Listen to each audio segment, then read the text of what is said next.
बहुत खूबसूरत परंपरा संस्कृति हमारे माननीय अतिथियों द्वारा ढेर सारी तालियों के बीच हम उस ईश को परमात्मा को याद कर रहे हैं और जब सम्मानित किया जा रहा है आपकी तालियां कभी नहीं चाहिए, दिल से तालियां आनी चाहिए, बहुत सारी तालियां आप सबकी तरफ से।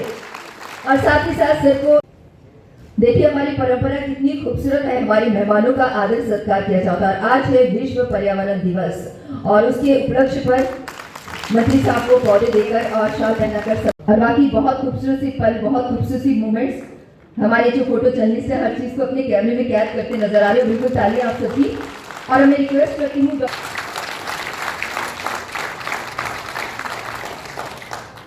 और साथ ही साथ आप अपने सामने देख रहे हैं सर को शॉल पहनाकर भी सम्मानित किया जा रहा है। Honourable MLA Jammu waste.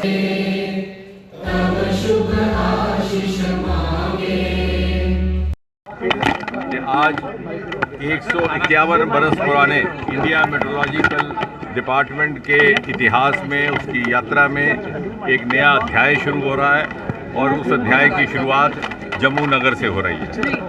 गत 12 वर्षों में प्रधानमंत्री मोदी जी के आने के बाद मौसम विभाग में अद्भुत बदलाव आया है। एक ज़माना था जब मौसम संबंधी भविष्यवाणी को लेकर के समाज में व्यंग होता था, लेकिन आज इतना सटीक है कि लोग अपनी घड़ी देख करके, व्हाट्सएप पे, मोबाइल पर देख करके ये फैसला करते हैं कि उन्हें बाहर जाते हुए अगले 2 घंटे में, 3 घंटे में छतरी लेने की आवश्यकता रहेगी भी कि नहीं। और जहाँ तक जम्मू कश्मीर का ताल्लुक है, आप अनुमान लगाइए कि इतना पहाड़ी क्षेत्र है, वल्नरेबल क्षेत्र है, लेकिन इस क्षेत्र में उस कदर मौसम विभाग की सुविधाएं उपलब्ध नहीं थी जिस तरह की होनी चाहिए थी। और इस बात का अनुमान आप इस बात से लगा सकते हैं कि सन 2014 से पहले यहाँ पर डॉपलर वेदर रडार्स बिल्कुल उपलब्ध नहीं थे। अभी कुछ ही सालों में हमने 4 जगह स्थापित कर दिए हैं, जम्मू, श्रीनगर, बनिहाल, लेह, और बहुत जल्द 5 और स्थापित होने वाले हैं, डोडा, किश्तवाड़, राजौरी, अनंतनाग, बारामूला।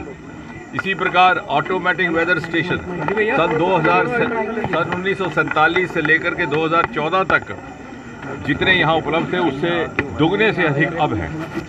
आजकल ज़माना है रेनफॉल मॉनिटरिंग का, ना केवल रेनफॉल कितने मेजरमेंट या कितने सेंटीमीटर हुआ, बल्कि रेन ड्रॉप की मात्रा, उसके साइज का भी अनुमान लगाया जा सकता है। Rainfall monitoring system Jammu Kashmir में केवल और केवल 30 थे, हमने 55 उसमें जोड़ दिए, आज बढ़कर के 85 हो गए।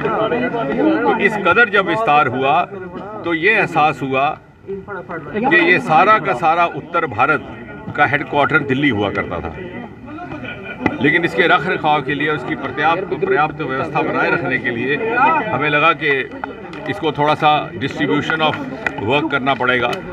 तो दिल्ली के रीजनल सेंटर को 3 हिस्सों में तकसीम किया गया है। एक रहेगा जम्मू में, जम्मू रीजनल सेंटर जम्मू कश्मीर, लद्दाख और हिमाचल को कवर करेगा। दूसरा रहेगा दिल्ली में, जो दिल्ली और गिरद और वहाँ के जो प्रदेश है, हरियाणा, पंजाब इत्यादि। और तीसरा रहेगा लखनऊ, जो उत्तर प्रदेश, उत्तराखंड को कवर करेगा, ताकि मौसम विभाग की व्यवस्थाएं पर्याप्त ढंग से चल सके। बार बार मोदी विकसित भारत की बात करते हैं, तो डिज़ास्टर मैनेजमेंट के माध्यम से किस तरह से हम अपनी अर्थव्यवस्था में होने वाले घाटे को ना होने दें, उस पर अंकुश लगा सके। पिछले ही वर्ष यहाँ पर आपने देखा चसौती की घटना हुई है किश्तवाड़ में, उसको लेकर के निर्णय लिया गया है। वहाँ पर हम एक ऑटोमेटिक वेदर स्टेशन किश्तवाड़ में ही चसौती स्थान के नज़दीक ही लगाने वाले हैं। कल ही मेरी वहाँ डीएम से बात हुई है, उन्होंने वो स्थान लैंड भी शनाख्त कर लिया है, बहुत जल्द वहाँ लगा दिया जाएगा। सिस्मोलॉजिकल सेंटर्स, भूचाल संबंधित, भूकंप संबंधित, वो भी इन्हीं 10 वर्षों में स्थापित किए गए, जम्मू में, श्रीनगर में, उधमपुर में, बनिहाल में, और अब हम किश्तवाड़ और डोडा में भी स्थापित करें। तो कहने का तात्पर्य ये कि किसी तरह की भविष्यवाणी के अभाव के कारण कोई क्षति ना पहुँचे, उसकी एक 100% व्यवस्था जम्मू कश्मीर को उपलब्ध करवाई जाएगी। माउंटेन फोरकास्ट अलग होंगे, टूरिस्ट फोरकास्ट अलग होंगे, सिटी फोरकास्ट अलग होंगे। सर, किश्तवाड़ में और रियासी में क्लाउड बर्स्ट हुआ है, उसके लिए क्या कुछ प्रिपेयर्डनेस है आप सरकार की तरफ से की जा रही है? नहीं, हमारे देखिए क्लाउड बर्स्ट की पूरी एग्जैक्ट फोरकास्ट नहीं रहता, क्योंकि उसमें बहुत सारे लोकल फैक्टर्स होते हैं, लेकिन जो फैक्टर्स क्लाउड बर्स्ट को कंट्रीब्यूट करते हैं उनका अनुमान पहले लगाया जा सकता है, उसको लेकर के ही ये सारी व्यवस्थाएं की गई हैं। साथ ही साथ आपके माध्यम से एक बात बहुत अनिवार्य है जो कहनी कि भविष्यवाणी के लिहाज से, फोरकास्ट के लिहाज से कोई कमी नहीं है। कमी रह जाती है उसके कंप्लायंस के।